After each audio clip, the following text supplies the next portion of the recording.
So yung mga idol, ayun pala ang main road sa amin, papuntang bayan, highway. So ito ang daan sa amin mga idol. So ito mga idol, rough road, dumadaan yung mga tricycle dito mga idol, mga motor, lahat mga idol.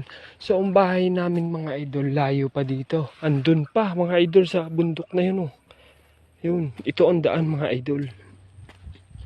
Yan, rough road yan mga idol. Pa baba, yan.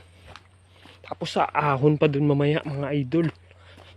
Grabe yan mga idol. Pero kinaya ng mga tricycle dito sa amin mga idol. 6 pa ang karga mga idol. Yan. So ang pamasahe sa amin papunta dun sa amin mga idol. Galing dun sa bayan mga idol. Papunta dito sa amin mga idol ay 50 pesos mga idol.